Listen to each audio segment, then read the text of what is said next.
Welcome to America's Heroes Group. And with that, welcome to America's Heroes Group. This time our roundtable and partner with the Hines VA Women's Healthcare. Today is Saturday, November 19th, 2022.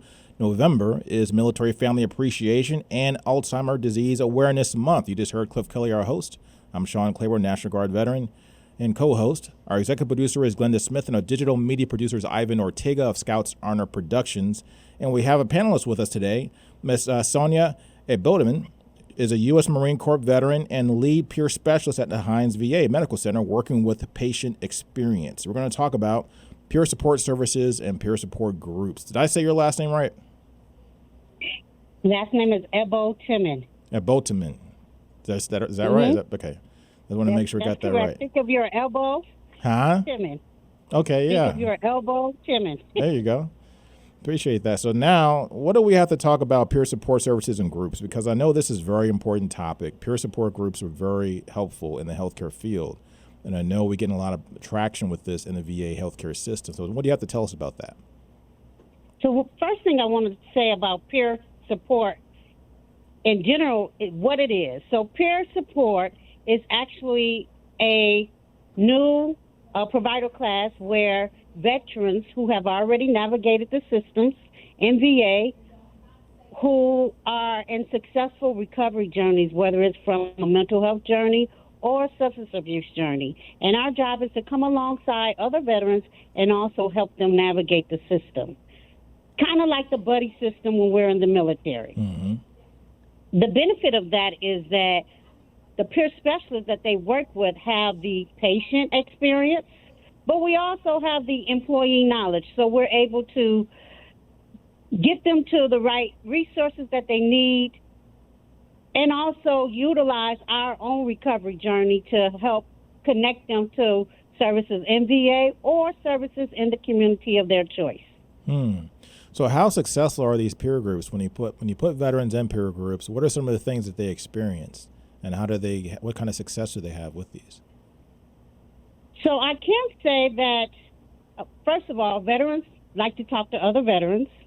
And because we have that been there, done that kind of recovery journey, we're able to share the resources, the knowledge that we've used in our own recovery journey, but then also receive from other veterans. So it is a mutual helping environment. Our peer specialists, we actually can see veterans individually, and we also run a lot of different groups according to what we see is needed. So you may have a peer support specialist in our primary care working with veterans who may be experiencing cancer diagnoses or weight loss and things like that. We also have veterans who work with our homeless department who help veterans who are in the homeless population, but help them find apartments and get them acclimated to being on their own again. We have veterans who work in mental health, and we use, again, our recovery story, our own successful journeys, whether, again, that's substance abuse or mental health services or both, to be a sense of hope to another veteran who may be ambivalent, or to make sure that we're helping them along and making sure that what they want is actually being acknowledged. I think that's really so important. We do a lot of advocacy work as well. I think what you said really, I think is a cornerstone, because you said what they want, what they need, as opposed to, a lot of times people have the fear that sometimes if they get into a group or group setting, they might lose control or they might feel embarrassed.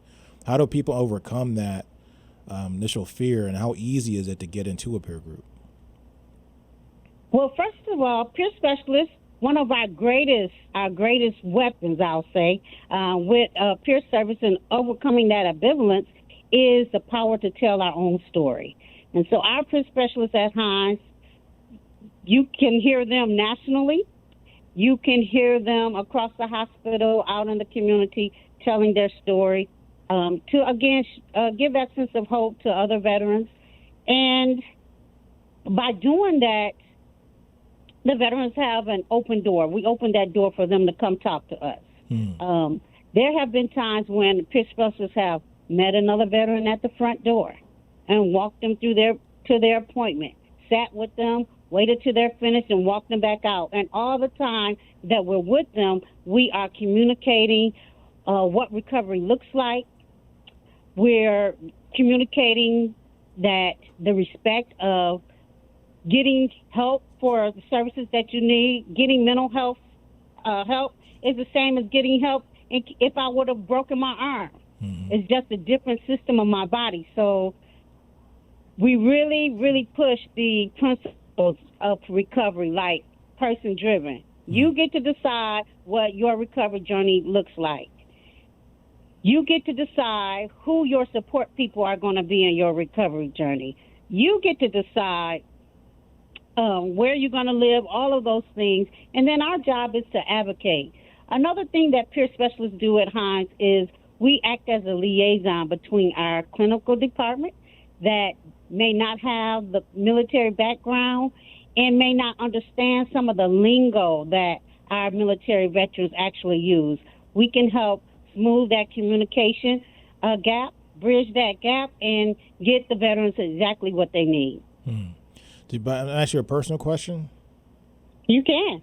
Do you have a story to tell as a peer specialist? I have a story to tell. First of all, you are talking to the 2022 Veterans Health Administration National Peer of the Year. Wow. Congratulations. Thank you very much. And my story, I am a Marine Corps veteran with a diagnosis of post-traumatic stress disorder resulting from military sexual trauma. My story, I came out angry as all get out. Took me 17 years to actually ask for help.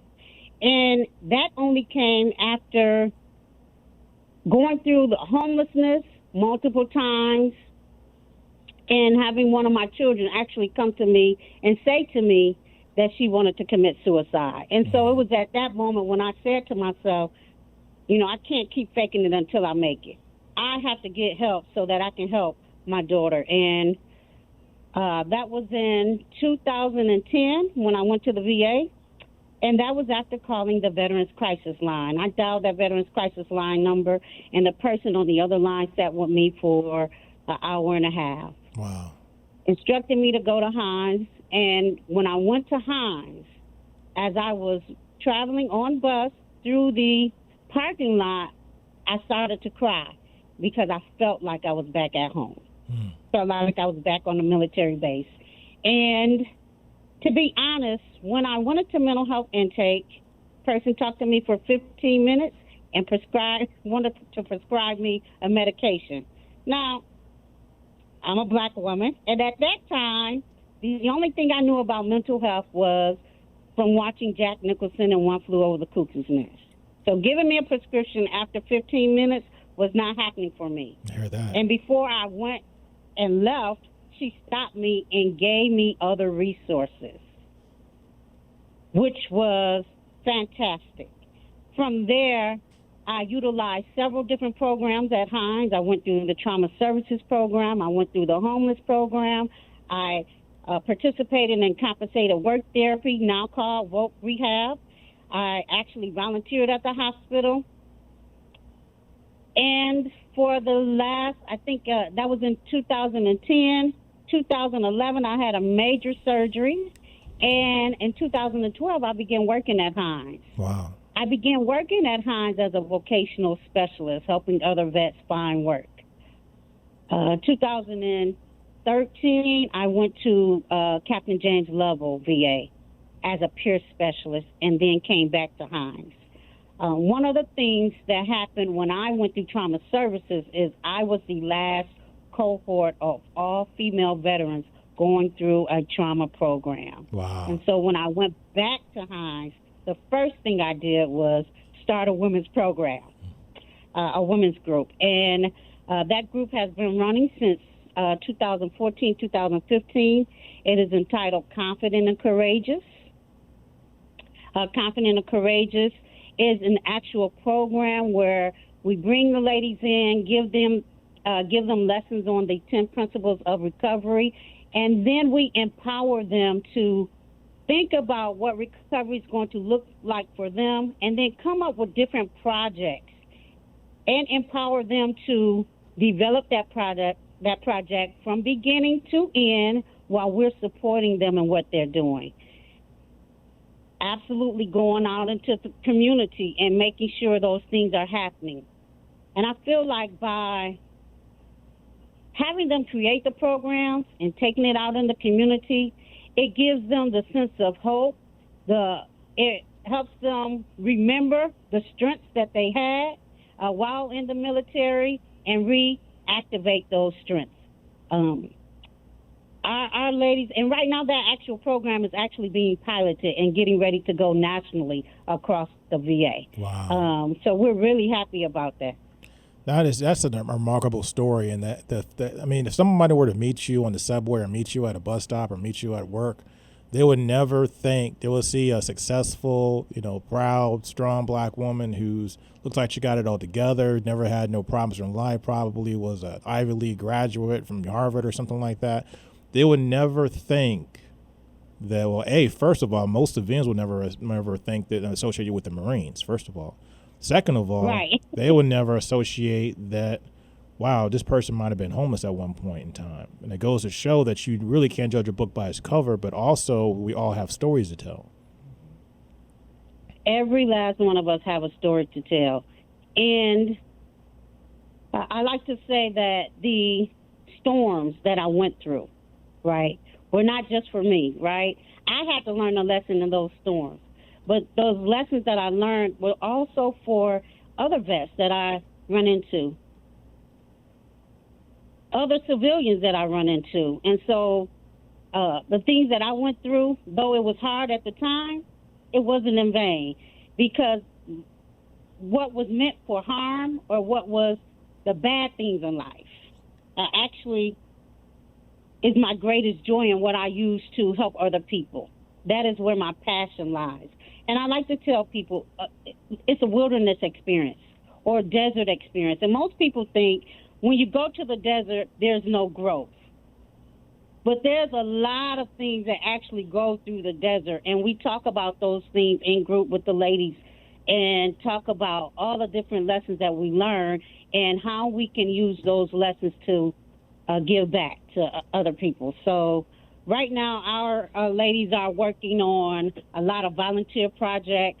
We have several ladies that have bought homes, have gone back to school, have several ladies that are giving back. We've started a nonprofit, Confident and Courageous Women Support, Female Veteran Support Center as well, to make sure that we not only reach the veterans that are in the VA, but we got a whole slew of veterans outside in the community that may be afraid to come to the VA. So we want to get out there and reach them and also get them the resources and the help that they need. And I can be honest, when I got out in 93,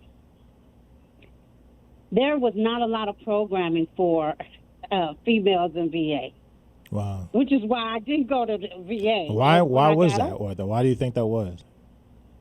Well, just like the military, it's a male-dominated environment.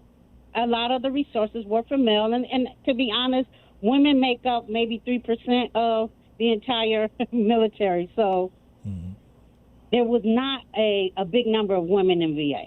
Okay. However, when I got back in 2010, there was a whole wing, and it's still a lot of work to do.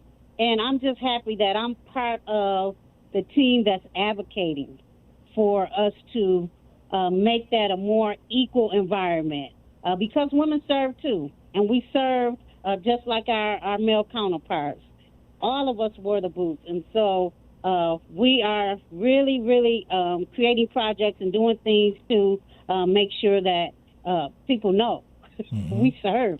Right, exactly. When I was in my military experience, I was in a medical company. I wasn't a medic myself. I was a mechanic, but I was attached to a medical company. So then predominantly, my unit was probably 70% female.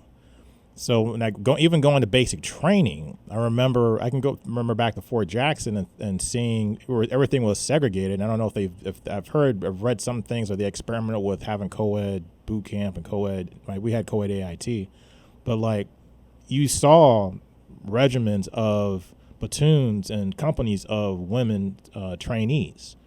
You know what I'm saying? So that's why I think it's weird because, like, I mean, it seemed women in the civilian world that are veterans are invisible to me. I think to most people don't never assume that a woman's a veteran, even though there's so many women veterans out there.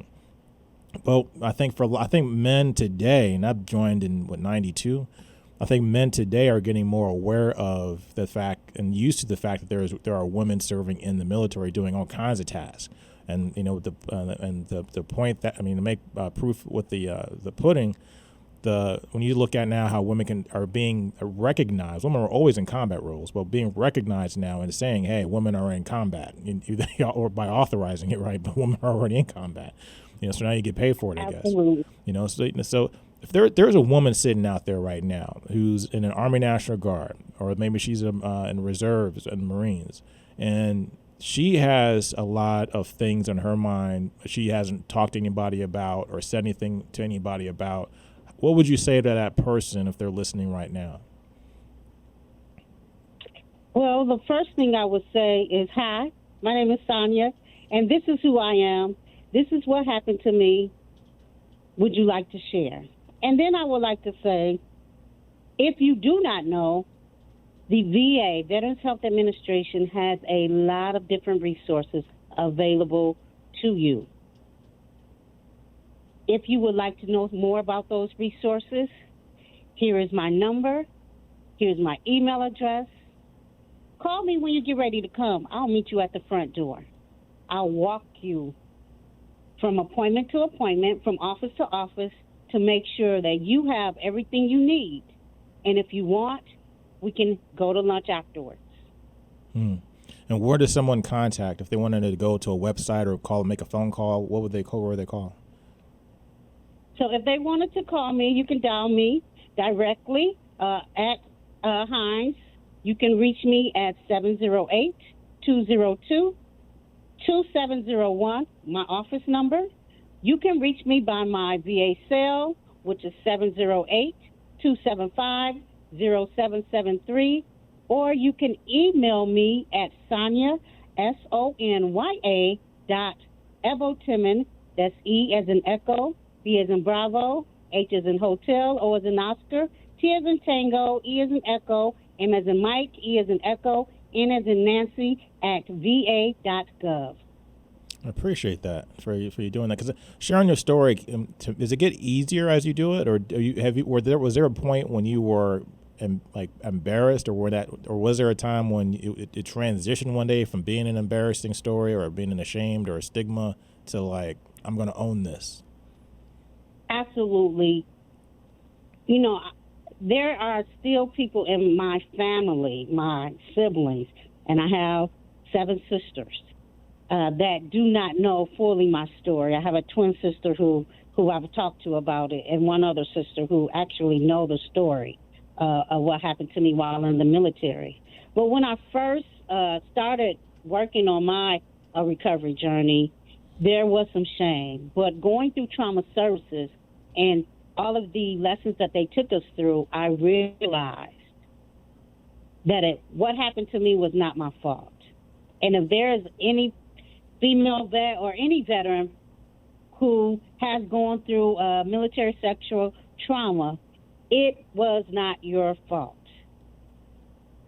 And after I figured that out, I was ready to figure out, how do I fix it? Okay, now I know what's wrong with me and why I behave the way I do and why I'm so angry. How do I fix it? And I began educating myself by reading self-help books, keep going to support groups, talking to other veterans, and just really working my recovery journey. And it doesn't have to deal with just what's happening mentally. I had to work on physical aspects and still working on that. And I had to work on socially, what was happening to me socially, because I was isolating a lot of the time. So getting back out there in the community, utilizing your strengths. And one of my strengths that I hadn't used in years was my ability to get in front of a group of people and speak. Wow. When I first, I got to cut you off right there, Sonya, because we're running out of time. We got about 30 seconds left. But that actually was a great cadence, a great stopping point of what you said, learning how to find your voice and learning how to speak about your experiences. And I think a lot of us need to do that as veterans. Even if you think you got it all together, I think being honest with yourself, looking in the mirror and say, hey, this is who I am, this is what I've been through, this is what I've done. I'm going to own it and let's share it, and so we can get stronger as a community. And you never stop learning. Sonya, I'm going to mess it up. Ebhotemen, did I get it right? Ebhotemen. She's a U.S. Marine Corps veteran and leading peer specialist at the Hines VA Medical Center. Get help, ladies and gentlemen out there, veterans and service members. This is America's Heroes Group. We'll be right back.